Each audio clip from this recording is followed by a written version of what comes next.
Hey, it's Nicole the vet here to talk about amputation in our pets.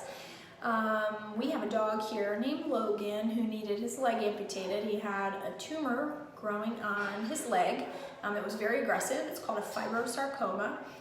They're known to be very locally aggressive, but there was no signs that the tumor had grown elsewhere in his body. And so the best choice for him was to go ahead and amputate his leg. So if you can imagine, his family was very stressed about this.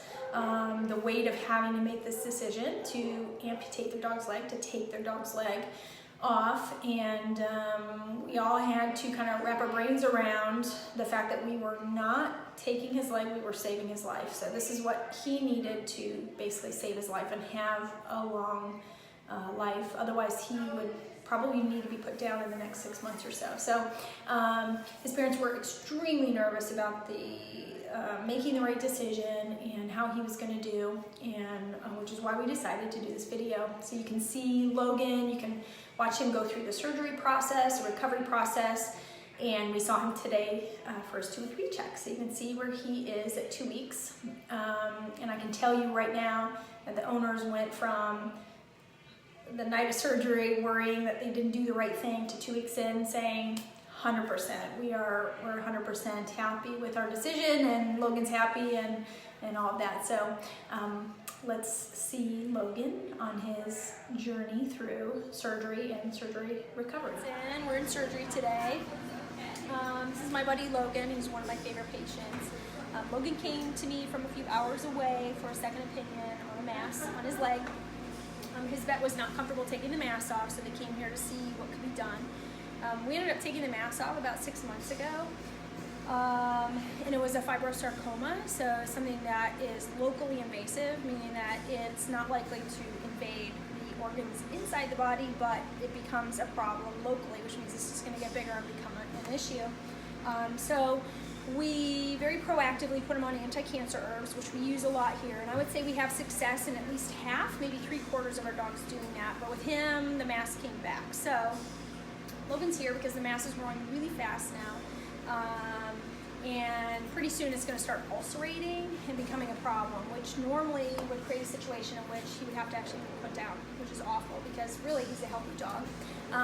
And so we're going to amputate his leg today, which is my least favorite surgery. It's probably my second least favorite thing to do as a veterinarian, but trying to shift my brain a little bit to remember that I'm not taking a leg, I'm actually going to save his life by doing this. So I just want to show you what the mass looks like and how we know that amputation is a good idea. So if you look here, it's growing on the inside of his leg. So all of this, I'm going to come around the back side here. All of this is this mass. You can just put your hand around. So this is all grown in 6 months. So this is the normal outline of his leg, and this whole thing is mass here. So the good news for him is that it stops growing here. And so there's possibility that there's cells that go all the way up here, but they're not likely to go all the way here. So doing a leg amputation where we will basically take his leg from here down should take all of these cancer cells off of his body. So we're going to document it today because his parents are really stressed about obviously taking his leg. They feel guilty and terrible about that. But he's a young, healthy dog, so we're going to show you how well he does, because generally these dogs after amputation do fantastic. Dogs have a way bigger fighting spirit than most of us do. They don't feel sorry for themselves. They just go on getting their food and living life. So we're going to document it today because Logan is pretty special, and we're going to take good care of him. So we're going to show you kind of how things go today, right? So we'll get back to you soon after surgery. All right, we're getting ready to get started on our friend Logan here. So as you can see, without all the hair on it, it looks even more gnarly. It's pretty big. He's prepped and ready to go. We're just waiting on Dr. Sheehan to get all surgically prepped. You can see his monitoring equipment, and Dr. Sheehan's getting all sterilized. We'll check in with you after we're done. All right, little Logan's waking up from his surgery. He did great. Anesthesia was really smooth. He's waking up really well. His tube has been pulled, and there's no signs of him vocalizing in pain or anything. We've got extra pain medicine on board, so Emily's nursing him back. So I'll go call his mama and let her know that he's doing great, and then we'll check back in about an hour.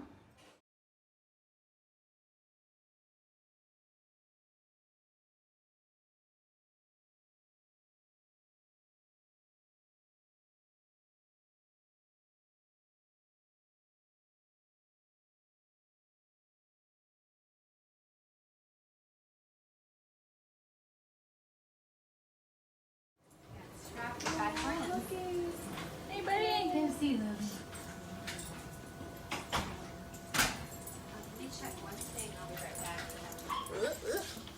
Okay, Kristen. Hey, buddy.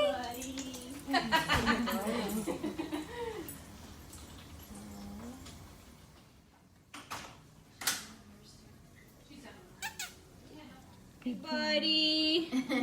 How you doing? Hi, buddy. Look at that smile. You're so sweet. He is he is just smiling and like nothing happened. All his hair is growing back already. So good. Hey, Nicole the vet here with my surgery team. We just saw Logan for his 2-week recheck after his amputation. He's doing great. So here is the 3 girls that work with me the most. So this is Emily. Emily opened the practice with me, and Sarah. Hi. And then Kaylee. And so they were all here helping me with Logan and his surgery and his recovery, more importantly. So, the whole reason we did this video on Logan was because the owners were so stressed about the thought of amputation. And we really didn't have a choice. And you can see in the video, like, this mass was going to take over his leg and start opening up and become uncomfortable. We would have normally had to put him down. So they were really stressed about it, and we had to just resolve ourselves to this is really what we have to do. So who checked him in that morning? So They were so nervous. Yeah. They were afraid they were making the wrong decision. And I had to focus on the big picture and reassure them that he would be just fine. Yeah. I've seen it before. They're always fine. Yeah. I always talk about how we can learn something from them, honestly. Yes, it's so true. Yeah. So, and then who got him home that night? All of us, actually. I started with the discharge. It was only a couple hours post-surgery. I mean, he was still doing great, even though it was 2 hours post-surgery, but there was a little bit of leaking here and there, and for mom and dad, that was a lot because they weren't used to that. So we just walked them through it. We sat there with him. We iced his leg. We helped him get in the car. It was a rough night, but he truckered through that. He did good. So when you say leaking, what do you mean? Just a little bit of blood because he hadn't been moving a lot prior or after surgery, and since it was only 2 hours, when we moved him a little bit to bring him to mom and dad, there was a little bit of blood pooling just to the area of the incision. So with that little bit of movement came a little bit of blood leaking out of his incision. Nothing too traumatic, but to mom and dad, after an amputation, it was traumatic. So we just sat there and took our time, about 30-40 minutes with him, reassuring him that he was going to be okay. It was probably going to be a rough night, but he was going to be okay, and now he's smiling, has a smile on his face. Yeah. So it took him 30 hours to walk, so he didn't walk that night. And the thing to remember about that is I had him on a lot of pain medicine. So our primary thing, and like every owner we know and the caretaker is like, the first and foremost, we don't want our animals in pain. So he's on a lot of pain medicine, which would be really hard for me to walk with that kind of morphine in my system. So so that's part of it. But the owners, they're just beating themselves up about it. It's like, oh my God. And so today on the 2-week recheck, Dad said, I don't think we did the right thing. I don't think we did the right thing. And we knew it, and we knew that he would get through that, but for the owner, it's really hard. So so they were just great today. And so Logan's smiling, he's walking fine, he's growing his hair back. Like, he's basically a normal dog. And they said today, like, just we're great. I said, how do you feel now? Do you have any questions? No questions. Like, they feel really good about it. So. Yeah, Dad even said that he had a couple coworkers who were having to face the same decision. I mean, he told them that they should go for it because it's not. It's okay. It comes out okay in the end. That's awesome. Yeah, that's great. And I think the last thing is that he said, I think it was harder on us than him, and I think Definitely. 100%.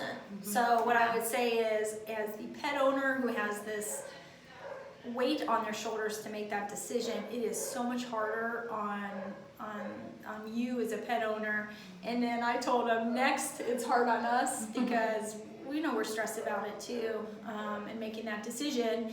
And then last is the animal who just accepts, animals just accept what life brings their way, and they keep on trucking, put a smile on their face, just like Logan. So anyway, we hope if you're faced with this decision, and you know it's the right thing for your pet, that you can remember Logan and remember Logan's parents and the teams that are here to take care of your pet. And when it's the right thing to do, you just got to go for it and do it right. And remember, your dog will have a smile on their face in 2 weeks. So thanks for joining us. Again, you can find our cases here on our YouTube channel or at nicolethevet.com.